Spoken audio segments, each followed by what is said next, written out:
Aujourd'hui dans cette vidéo, je vais vous expliquer comment j'ai repris 10 kilos et comment j'aurais pu éviter de le faire. Salut les hamsters, j'espère que vous allez bien, que vous avez la forme, la patate, l'énergie, que tout va bien pour vous. Vous voyez, aujourd'hui, je reviens avec une vidéo un petit peu, comment dire, bilan de la période qui vient de s'écouler. Et je ne le cache pas, je vous l'ai dit dans l'intro, j'ai pris 10 kilos. Oui, j'ai pris 10 kilos et j'en suis vraiment pas très fier. Et mon corps, en fait, ne me remercie pas. À tel point que hier, j'étais chez le médecin et que le médecin m'a dit une petite phrase que je me retiendrai tout le temps. Il m'a dit: vous aviez trouvé dans le sport et l'alimentation un équilibre qui convenait bien à votre corps. Eh bien, il faudrait le retrouver. Bah oui. Pourquoi elle me dit ça? Eh bien, parce que si hier je suis allé consulter, c'est que tout simplement, j'avais mal partout. J'ai mal au dos, j'ai mal aux cuisses, j'ai mal aux fesses. Ça tend de partout et elle a constaté que mon dos était très tendu. Pourquoi il est très tendu? Parce que j'ai repris 10 kilos. Oui, j'ai repris 10 kilos de poids. Et ce poids, il est venu où? Sur mon ventre. Eh ben oui, sur mon ventre. Bon, ça c'est le côté homme, hein. Les femmes, c'est plutôt sur les cuisses et sur les fesses. Et ben les hommes, c'est plutôt sur le ventre, un petit peu sur le dos. Après, chacun après prend un petit peu son gras un petit peu partout. Quand j'étais vraiment très gras, j'avais du gras qui était partout, y compris d'ailleurs sur les doigts. Donc, le constat aujourd'hui que je fais, c'est que, bah oui, j'ai regrossi. Je suis repassé largement au-dessus de la barre des 80 kg sur lequel j'étais très bien, très confortable, etc. Et j'ai même passé la barre des 90 kg. Et là, ça m'ennuie beaucoup. Alors, le truc aujourd'hui que je voudrais vous faire, c'est vous expliquer pourquoi. Comment ça s'est passé et quelle est la leçon que j'en tire. D'abord, il est important, si vous me découvrez par cette vidéo, de faire un petit point d'histoire. Ce petit point d'histoire, c'est qu'il y a une époque, je faisais 105 kg, c'est-à-dire encore largement plus, 15 ou 16 kg que maintenant. Vous voyez, donc, comme quoi, finalement, j'étais encore beaucoup plus joufflu, comme ça. J'étais un gros hamster dans mon canapé, je n'en sortais pas, j'étais confiné dans mon canapé, voilà, confiné dans la sédentarité, on pourrait dire. Et donc finalement je n'en bougeais pas et donc j'avais grossi de partout, je pesais 105 kg et puis avec ma femme on a entrepris un rééquilibrage alimentaire et aussi petit à petit de faire plus de sport. Alors ça c'est ce qui m'a permis de perdre du poids. Alors j'ai résumé en fait cette méthode là dans un système qui est assez simple que j'appelle la méthode SAM, qui résume en 3 choses: sommeil, alimentation, mouvement. Jusqu'à maintenant je vous ai parlé de l'alimentation, rééquilibrage alimentaire, mouvement, le sport, mais il n'y a pas que le sport, hein, il y a aussi la marche, il y a aussi le fameux NEAT, vous savez, ce sont toutes les activités qui ne sont pas du sport, mais qui vous consomment de la calorie dans la journée, comme travailler debout, téléphoner debout, marcher plus longtemps que prévu, descendre les escaliers, ou même faire l'amour, hein, rentre aussi là-dedans. Et donc vous me dites, et le S de sommeil, hein, qu'est-ce que j'en fais? Eh ben, c'est là aussi où j'avais beaucoup travaillé pendant une époque, c'était que j'avais allongé ma durée de sommeil. Et pourquoi c'est important d'allonger sa durée de sommeil? Parce que quand vous êtes fatigué dans la journée, il y a un moment donné, votre corps, votre cerveau, il va avoir besoin de carburant. Et ce carburant qu'il va aller chercher, c'est du carburant rapide. Et le carburant rapide, c'est quoi? C'est le sucre, hein. Ce sont les pâtisseries, les sucres, les bars, le caramel, toutes ces choses-là comme ça. Donc, cet équilibre de SAM, sommeil, alimentation, mouvement, en fait, c'est une sorte de cercle, hein, ou de triangle. Quand vous soignez votre sommeil, vous évitez les grignotages.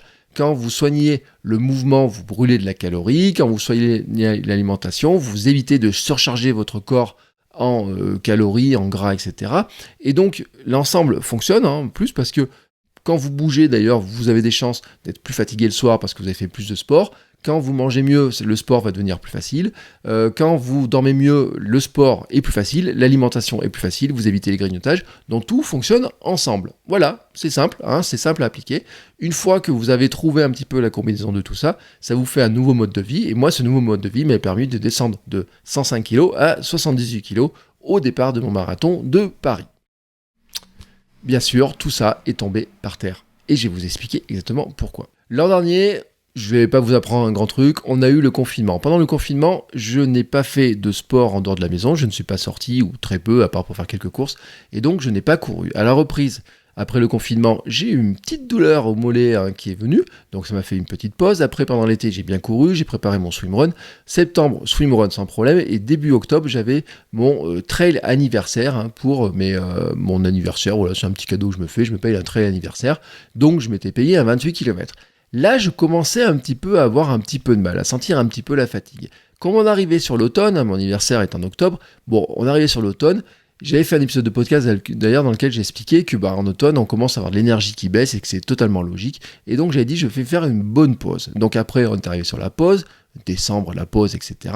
Et puis janvier, j'ai commencé à reprendre et j'ai bien repris avec un bon niveau qui était assez satisfaisant. J'étais assez content de moi. Sauf que mon genou s'est mis un jour à enfler et vous connaissez la suite. C'est opération du ménisque parce que j'avais une lésion du ménisque. Donc ce qui veut dire que jusqu'à peu près en mars, je pouvais courir, on va dire, sur une jambe, une demi-jambe, etc. Donc j'ai pu faire des bonnes séances, mais pas très longues. Voilà, j'ai pu essayer des nouvelles baskets, j'ai pu faire quelques séances comme ça pour tester un petit peu, mais j'étais très loin du volume classique. Et puis ensuite, j'ai été opéré. Et après l'opération, bien sûr, j'ai été dans une phase où j'étais arrêté, où je marchais avec des béquilles. Puis après, j'ai pu reprendre un petit peu la marche, faire un petit peu des activités comme ça.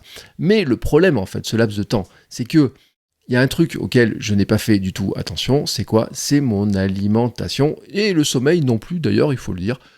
Les deux autres facteurs n'ont pas vraiment été soignés dans mon truc. Donc finalement, qu'est-ce qui s'est passé? J'ai grignoté, j'ai mal mangé, j'ai tapé dans plus de pâtes que d'habitude, j'ai mangé moins de légumes, j'ai mangé moins de fruits, j'ai dit plus souvent oui à des pizzas, j'ai mangé plus de sucre. J'ai dit que j'ai mangé plus de sucre? Oui, j'ai mangé plus de sucre. Par exemple, l'après-midi, quand ma fille revenait de la crèche, on allait chercher un petit gâteau à la pâtisserie, ou alors je tapais dans les provisions, vous voyez, dans le beurre cacahuète, je prenais une cuillère de beurre cacahuète, une cuillère de beurre de je sais pas quoi, enfin, vous voyez, de purée d'amande ou des choses comme ça. Bref, une fois de temps en temps, c'est pas très gênant. Si j'avais couru, si j'avais gardé mon niveau d'activité sportive, c'était pas gênant du tout. Mais en ne faisant pas de sport, parce que je faisais quasiment pas de sport, et puis en fait, j'ai fait un peu de marche, mais j'ai pas fait de vélo, j'ai pas fait de renforcement, j'ai pas fait de gainage, etc. Donc mon niveau de sport était faible, mon NEAT aussi était relativement faible, je suis resté beaucoup plus assis sur ma chaise, me suis reconfiné, j'ai envie de dire, dans ma sédentarité. Et à partir de là, forcément, il s'est passé ce qui devait se passer, c'est que j'ai pris du poids, et à raison de environ 1 kg à 1,5 kg par mois, ça va vite, je me retrouve avec 10 kg de plus sur la balance, on va dire autour du début mai, mois de mai, là, dans ces zones-là, à peu près dans ces zones-là, quand je me suis vraiment pesé, j'ai regardé ça, je dis oh mon Dieu, qu'est-ce qui se passe? Vous voyez, j'ai pris ma balance sur WeThings, quand j'ai vu le résultat, je dis Mazette, comment tu vas faire ça? Alors, ce constat est fait, mais il n'est pas totalement complet. Parce que ce qui est intéressant, et ce que je voudrais vous dire aussi, et pourquoi je fais cette vidéo, c'est qu'il y a un élément que j'avais négligé dans la partie SAM, et que j'avais négligé parce que finalement, je n'avais pas trop besoin avant. Voilà, je l'ai géré, vous savez, sur la lancée, sur la foulée, de dire je fais ça, je progresse, je perds du poids, je me sens mieux, j'ai plus d'énergie, je suis plus en forme, etc. Il y avait un élément que je n'avais pas vraiment bien appréhendé, c'est la partie émotion. Et là, c'est les émotions qui m'ont plombé. Franchement, je peux le dire, si j'ai mangé plus de chocolat, si j'ai mangé plus de glace, s'il y a des soirs, je mangeais 3, 4, 5, 6 carrés de chocolat que ce que je mange d'habitude, si des fois j'ai tapé dans plus de pâtes, si des fois je mangeais plus de pain, si des fois je mangeais plus de fromage, tartinais plus, etc., c'est vraiment, vraiment à cause des émotions. Et ça, les émotions, moi, c'est un truc sur lequel je le dis très clairement, un handicapé des émotions. On m'a pas appris à gérer mes émotions, je les ai mal gérées, je sais mal gérer la frustration, je sais mal gérer la colère, voilà. Et donc là, qu'est-ce qui se passe? Quand vous êtes blessé, comme ce fut mon cas, j'avais de la frustration d'abord, la frustration de pas pouvoir aller marcher au départ, pas pouvoir aller courir, pas pouvoir faire de sport, pas pouvoir aller chercher ma fille, pas pouvoir aller jouer avec ma fille normalement. Donc tout un tas de frustrations, mais même la frustration de ne pas pouvoir me lever du canapé facilement, la frustration d'avoir des béquilles, la frustration de ne pas pouvoir descendre les marches de l'escalier, la frustration de ne pas pouvoir aller chercher telle ou telle chose. Donc tout ça, c'est de la frustration. Et donc forcément, la frustration, comment je l'ai comblée?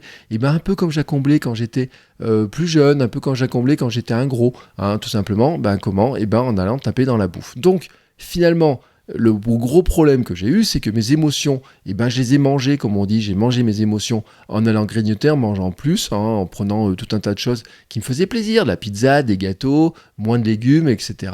Mais au final, je le paye directement sur mon poids. Là, maintenant, le constat, il est clair, j'ai pris 10 kilos, je suis beaucoup plus raide, je suis plus fatigué, je me sens moins bien, j'ai moins d'énergie, je suis un peu à plat, voilà, soyons honnêtes, je le dis très clairement. Et donc, maintenant que je peux reprendre le sport, forcément, je reprends le sport lesté de 10 kilos. Et déjà que reprendre le sport après l'arrêt, c'est pas très facile à cause du cœur, etc. Ça, c'était l'arrêt pour la blessure. Si en plus je me charge 10 kilos, autant vous dire que ça ne facilite pas les choses, hein. Le cœur, déjà, il bat plus vite qu'avant. Le dos, les jambes, tout ça est beaucoup plus raide. J'ai moins de puissance, moins de force. Bref, il y a un gros boulot. Pour autant, cette vidéo, vous voyez, je la fais pas pour m'accabler, mais pour vous expliquer en fait un petit peu le fonctionnement et pour vous dire que si vous êtes dans une période de blessure ou d'arrêt forcé, il faut faire attention à cet aspect-là, frustration, faire attention à ce mode de vie en fait qui change, mais qui change en fait. Alors, il peut changer brutalement, mais il peut changer petit à coup par petit à coup. Parce qu'au départ de ma blessure, je me suis dit, oui, je vais faire attention. Je vais faire attention à garder mes habitudes de sommeil. Oui, je vais faire attention à ne pas trop manger. Oui, je vais faire attention à essayer de garder une certaine activité. Notamment, j'ai prévu de faire des pompes, quand je pouvais faire des pompes, j'ai prévu de pouvoir faire un petit peu, vous voyez, muscler avec des bandes, etc., dépenser un peu de calories. J'avais vu que je pouvais faire du vélo, même si je pouvais pas courir. Enfin, vous voyez, tout ça, je l'avais en tête. Mais en fait, ce qui s'est passé, c'est que je me suis enfoncé petit à petit en me disant, non, écoute, ça sert à rien que tu fasses ça tu le feras demain, voilà. Donc j'ai commencé à faire des compromis avec moi-même, et ces compromis, c'était de dire, écoute, ce petit carré de chocolat, en plus, là, il te fait envie, prends-le, cette petite pizza, elle te fait envie, mange-la, de toute façon, ça va passer vite. Alors avant, ça marchait bien quand je faisais 70 km de course à pied par semaine, quand je pouvais aller nager à la piscine 2 fois par semaine, quand je faisais des séances de muscu, etc., ça passait très bien, parce que justement, je brûlais les calories, mais ça ne passe plus du tout quand il n'y a plus d'activité. Quand il n'y a plus d'activité, le corps, à un moment donné, tout ce que vous mettez dans le gosier, il va falloir qu'il s'en fasse quelque chose. Il va le consommer pour vivre, tout simplement. Il va le brûler pour nos activités quotidiennes. Et puis le reste, il va le stocker. Et donc moi, il a stocké dans le bide. Voilà. Donc j'ai pris du gras dans le bide. Alors déjà, c'est esthétiquement pas terrible. Et en plus, je vous le dis, ça tire dans le dos. Le corps doit retrouver des équilibres. C'est pas agréable en courant. C'est pas agréable dans mes t-shirts. Mes pantalons qui tombaient, mes jeans, shorts qui tombaient, ne tombent plus. Alors là, c'est un vraiment très mauvais signe. Et puis, je redis, les t-shirts qui étaient normalement à la bonne taille redeviennent un petit peu boudinants. C'est pas très agréable de se voir dans le miroir comme ça. Et puis vraiment, la sensation d'avoir régressé, d'être revenu en arrière est vraiment très importante. Et là, c'est une frustration dont il faut que je me méfie. C'est-à-dire que ce sentiment de frustration, de dire je suis redevenu, j'ai le sentiment d'avoir vieilli beaucoup plus vite, d'être à nouveau moins bien dans mon corps, de ne plus me pouvoir tourner, de plus pouvoir toucher mes pieds comme avant, etc., comme je faisais, pas pouvoir refaire la même position de yoga, etc. Vous voyez ce sentiment-là, ça pourrait générer de la frustration, ça génère plutôt un sentiment un peu de colère envers moi-même, ça c'est un premier point, mais surtout une source de motivation, c'est-à-dire que je vais le transformer en motivation en me disant maintenant, ça tu le transformes en quelque chose qui va te permettre de progresser. Progresser comment ? Déjà parce que vous voyez, j'ai pu analyser ce système-là, j'ai pu le comprendre. Progresser aussi parce que je peux le partager avec vous, je peux vous raconter, je peux vous aider. Donc si vous avez des questions, n'hésitez pas, vous mettez des questions, vous m'envoyez des petits messages. Je peux vous aider aussi maintenant là-dessus, parce que maintenant que j'ai vécu, je vois un petit peu mieux les choses. Ça me permet aussi de comprendre un petit peu ce dont le professeur Dr Denis Boucher parlait dans un live qu'on a fait récemment sur la grossitude. C'est-à-dire que finalement, si on ne change pas nos habitudes de vie, sur le long terme, on redevient gros, parce que tout simplement, ce qui s'est passé, c'est que en étant bloqué, j'ai envie de dire, avec mes béquilles, etc., je suis retombé dans mes habitudes de gros que j'avais, et donc, en refaisant ce que je faisais avant, je suis redevenu pratiquement ce que j'étais avant. Alors bien sûr, ça a duré que 9 mois, mais si ça avait duré 2-3 ans, j'aurais repris tout mon poids, et c'est entièrement logique, vous comprenez bien le problème là-dessus. Ça me permet aussi de progresser parce que je me rends compte que dans mon SAM, il manquait les émotions et que les émotions, je dois apprendre à les gérer et que j'apprends à les gérer petit à petit et notamment par 2 outils. Le premier, c'est la méditation et le deuxième, c'est la cohérence cardiaque que moi je les relie ensemble. La cohérence cardiaque, c'est du travail du souffle, faire attention à son souffle et la méditation, c'est faire attention à ses pensées. C'est des choses que j'avais abandonnées totalement à partir du jour de l'opération de mon genou. J'ai abandonné la cohérence cardiaque, j'ai abandonné aussi la méditation, ça je suis en train de le réintroduire et donc je fais à nouveau attention, SAM, sommeil, dormir vraiment suffisamment, quitte à faire une sieste dans ma journée quand je peux, me coucher plus tôt, même si je peux pas regarder la deuxième mi-temps d'un match de foot par exemple, l'alimentation, bien faire attention à manger, vraiment rééquilibrer, faire attention à ne pas doubler certains types de plats, etc., ne pas se resservir tout le temps, bouger, je peux rebouger. Aujourd'hui, j'ai couru 2 fois 14 minutes, ce qui est quand même un gros gain par rapport à ce que je faisais il y a un mois, où je courais 6 fois 1 minute, donc déjà je gagne. J'ai repris la musculation, et puis tous les matins, je fais un petit peu de yoga à ma manière, de ce que je peux faire, parce que je peux pas faire beaucoup, parce que j'ai perdu un petit peu de souplesse, donc je retravaille ma souplesse, et je fais cette méditation, je fais cette cohérence cardiaque, pour être mieux dans ma tête. Et en étant mieux dans ma tête, forcément, je serai mieux dans mon corps. En étant mieux dans mon corps, et ben ça va m'éviter de bouffer mes frustrations avec du chocolat, des cacahuètes, des glaces ou je ne sais pas quoi. Alors, c'est pas facile forcément, c'est une lutte, hein, c'est vrai, une vraie lutte. Je comprends ce que c'est que cette lutte et je suis capable de vous en parler. Donc maintenant, la suite des aventures, c'est quoi? Et ben c'est la perte de poids, bien entendu, qui va reprendre avec mes activités. Alors déjà, je dois vous l'avouer, hein, par rapport à il y a à 10 jours, j'ai déjà perdu 2 kilos. Et oui, ça va relativement vite. Alors, les 2 kilos, je sais pas où ils sont partis un petit peu en gras, ils sont aussi partis dans l'eau, parce que tout simplement, je me suis remis à surveiller aussi ma consommation d'eau. Je ne buvais pas assez d'eau, et en buvant pas assez d'eau, bah, le corps il a une tendance à faire de la rétention d'eau, donc dès qu'on se remet à boire suffisamment d'eau, forcément, il dit bah, j'ai plus besoin de stocker de l'eau en folie, hein, c'est plus la peine. Donc on en perd aussi un petit peu d'eau. C'est pour ça que quand je regarde mes courbes de poids quand elles baissent, bah, la masse grasse ne part pas aussi rapidement, hein, tout simplement que la perte de poids. Et puis après, bien sûr, il y aura un autre phénomène, c'est qu'avec la musculation, mon corps va se re-affiner, hein, parce que je vous rappelle quand même que le muscle prend moins de place que le gras, et en plus, il consomme plus de calories. Donc on a tout intérêt à prendre du muscle parce que ça affine la ligne, ça sculpte la ligne, et en plus, ça permet d'augmenter le métabolisme et donc d'augmenter ce qu'on peut manger dans une journée, ce qu'on consomme en calories dans une journée, ce qui veut dire que en étant un peu plus musclé, on a droit à quelques écarts de plus. Bah oui, c'est comme ça. Mais ça sera pour une autre vidéo, je vous en parlerai une autre fois. En attendant, si vous avez des questions, je vous le répète, n'hésitez pas à me laisser un petit commentaire sous cette vidéo. Et puis si vous aimez cette vidéo, faites un petit j'aime et on se retrouve très bientôt pour une nouvelle vidéo. Ciao!